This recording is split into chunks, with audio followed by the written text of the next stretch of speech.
Today is Friday, April 12th. The White House is once again stepping into one of the most politically charged issues, gun control. Also, from Heisman winner to actor to murder suspect, we're looking at the life and legacy of OJ Simpson, who died this week. Plus, a new warning about counterfeit Botox injections, a change that could make it easier and cheaper to fix iPhones, and how you can watch the most popular U.S. music festival from home. Those stories and more in today's episode. Welcome to The Newsworthy. All the day's news in around 10 minutes. Fast, fair, fun, and on the go. I'm Erica Mandy. Thanks so much for being here. You ready? Let's do this. It's the largest expansion of gun background checks in decades. This week, President Biden approved a new rule that closes the so-called gun show loophole and online sale loophole. Those refer to tens of thousands of dealers who sell guns at gun shows, online, or other places outside a brick-and-mortar store who do not have to run background checks on buyers. Right now, dealers have only had to join the federal system if their main livelihood is made from selling weapons. But this new rule changes that. So anyone who sells a firearm for any profit will have to register with the federal government as federally licensed gun dealers. And that means they'll have to run background checks meant to prevent sales to children, criminals, domestic abusers, and people with mental illnesses or drug addictions. And if they don't register, they could get up to 5 years in prison and $250,000 in fines. But gun rights groups have already promised to challenge this in court since they believe the president is unfairly targeting gun owners. And some Republican senators have said they believe the new rule is unconstitutional. Still, at least for now, the rule is set to go into effect in a month.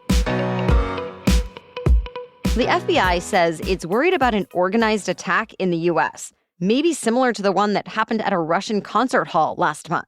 At a hearing on Capitol Hill yesterday, FBI Director Christopher Wray told lawmakers at the end of last year the Bureau had 4,000 international terrorism investigations open. On top of that, the FBI is also worried about another big threat, that individual people or small groups will draw inspiration from the events in the Middle East to cause violence in the U.S. Wray testified to say, quote, "As I look back over my career in law enforcement, I would be hard-pressed to think of a time where so many threats to our public safety and national security were so elevated all at once." He said all this to help persuade lawmakers to boost funding for the FBI, though he's likely to face strong pushback. Many Republicans have already suggested cutting the Bureau's funding, since former President Trump and his allies have accused the FBI of unfairly targeting him while going soft on his political enemies. But Wray says the budget is already $500 million short of what's needed to sustain its efforts. Stay tuned. It seems another state has been inspired by Texas trying to enforce immigration law outside of the federal system. This time, it was Iowa's governor, Kim Reynolds, who signed a law to make it a state crime for someone to enter Iowa after having been deported or denied entry into the U.S. And it lets Iowa state officials make arrests in most places. Reynolds says the law is necessary to enforce immigration laws since she accuses federal officials of failing to secure the U.S.-Mexico border on their own. Still, it was seen as somewhat of a surprise since Iowa's state capital is roughly 1,100 miles from the nearest point on the southern border. And it is expected to face court challenges, just like the new Texas law has been, since the Biden administration says these kinds of efforts get in the way of the federal authority over immigration. For now, Iowa's new law is set to take effect in July, and several other states are weighing similar bills. OJ Simpson passed away this week. He died of prostate cancer at 76 years old. Of course, the football star and actor is now best known for being accused in a double murder. His legacy changed in 1994 during a nationally televised police chase and eventual arrest. The trial that followed was called the Trial of the Century. Eventually, Simpson's acquittal was a landmark moment in the national debate over race and criminal justice. The fact that Simpson was black and the victims were both white only added to the drama. After the verdict, polls showed most white people believed Simpson was guilty, but most black people believed he was innocent, and that his whole prosecution was evidence of racism in the U.S. justice system. In the decades since the murders, Simpson has remained the subject of public fascination, inspiring books, documentaries, and fictional series. Simpson even wrote his own book, which he said was a hypothetical tale about how he would have carried out the killings if he had done them. Now, after his death, the family of one of the murder victims put out a statement saying the hope for true accountability has ended. But other people, including the White House, shared condolences without mentioning the murders. Well, the CDC is now investigating a series of illnesses linked with Botox injections. They were apparently administered in non-medical settings, which could include cosmetic spas. And the shots appear to be counterfeit in at least some cases. People in both Illinois and Tennessee reported getting sick with botulism-like symptoms after getting the injections. For example, blurred vision, facial drooping, hoarse voices, and difficulty breathing. And a handful of them ended up in the hospital. So now the CDC is urging people who want cosmetic injections to only get an FDA-approved product through licensed professionals in medical settings. And if you do have any health problems after a cosmetic treatment, contact a doctor right away.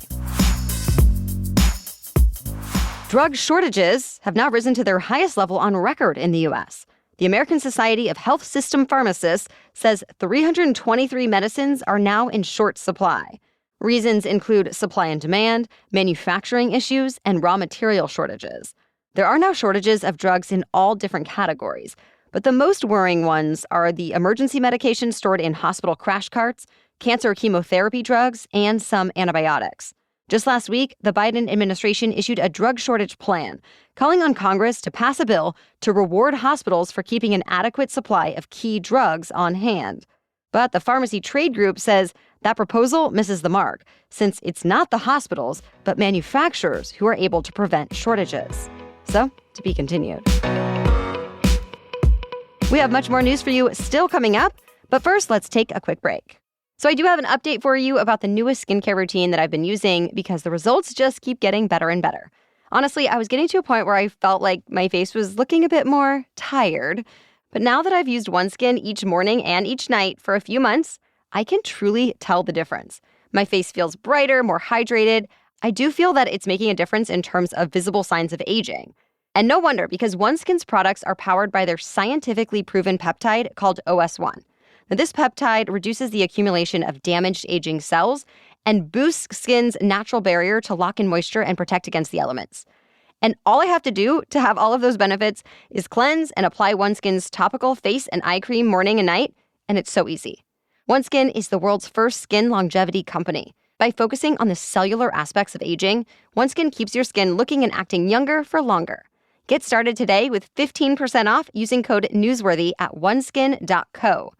Go and get this. You can get 15% off oneskin.co with the code NEWSWORTHY. And after your purchase, they'll ask you where you heard about them, so please be sure to support our show and tell them we sent you. Help your skin stay younger and healthier for longer with OneSkin. Now back to the news. More elite schools have decided to once again embrace standardized testing. Harvard University and the California Institute of Technology are the latest schools to say they plan to reinstate the SAT or ACT as requirements for admission.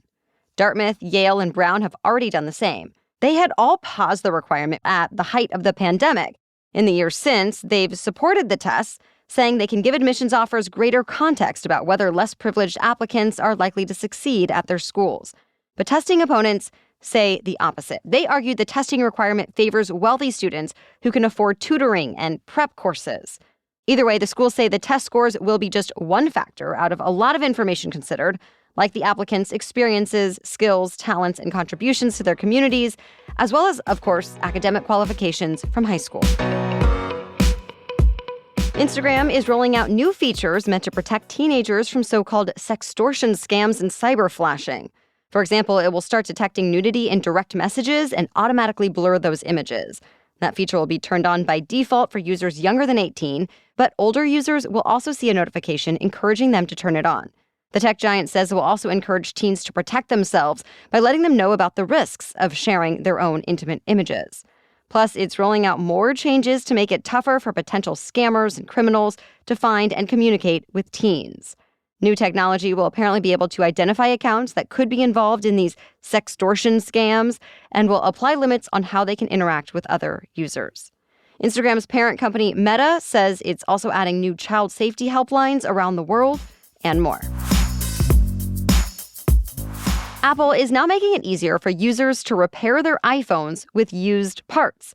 The company says starting this fall, customers and independent repair shops will be able to make fixes using all kinds of parts, even batteries, screens, and cameras. In the past, if you tried to replace those parts with components from other phones, you would get an on-screen warning and some features would be disabled. But not anymore. At first, restrictions are only being lifted for people with the iPhone 15 or later models, though it's not clear when or if the change will be expanded to other versions of the iPhone. Apple also announced an enhancement to what it calls activation lock, so you can basically lock all parts of your phone.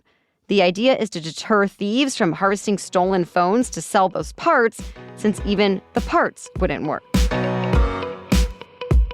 The biggest and most famous music festival in the U.S. is happening this weekend. The first weekend of Coachella kicks off today in Indio, California. This year's lineup includes reunions from No Doubt and Sublime. Plus, there are bands like Taking Back Sunday, Deftones, and Vampire Weekend, and artists like Jon Batiste, Doja Cat, Sabrina Carpenter, Lana Del Rey, and many more. More than 100,000 fans are expected each day of the festival. But if you're not able to make it in person, you can also watch online. YouTube will be streaming live from all the festival stages with 6 different live streams.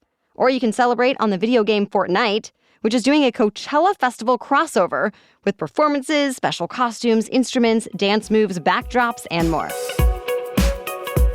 Well, that's it for the main news today, so now it's time for Feel Good Friday, when we bring you one extra feel-good or positive news story before the weekend. But first, a quick break for our sponsor. If you're looking for the deodorant to keep you smelling fresh and clean this spring, look no further than Lumi. Lumi is truly my go-to, from the body wash to the stick deodorant to the on-the-go deodorant wipes. I love the options and the effectiveness. Unlike a lot of aluminum-free deodorants that just try to mask odor, Lumi acts as a sort of pre-odorant, actually blocking bacteria from digesting fluids on your skin, which then prevents BO from happening in the first place. And get this, Lumi is a whole-body deodorant that is safe to use anywhere and everywhere that you need. And it's proven to keep working for up to 72 hours, as in 3 days. No wonder Lumi has over 300,000 5-star reviews from people like me who love smelling great and feeling fresh and confident. It's part of my everyday. And now, as a special offer for listeners, new customers get 15% off all Lumi products with our exclusive code. And if you combine the 15% off with the already discounted starter pack, that equals over 40% off their starter pack. Use code NEWSWORTHY for 15% off your first purchase at LumiDeodorant.com. That's code NEWSWORTHY at Lumi, L-U-M-E, deodorant, DEODORANT.com. Okay, now back to Feel Good Friday. A former teacher reunited with his old students to keep a promise that he made 4 decades ago. It was back in 1978 when Patrick Moriarty told a group of 9th graders they would reunite for the next eclipse that would pass through their hometown near Rochester, New York in 2024.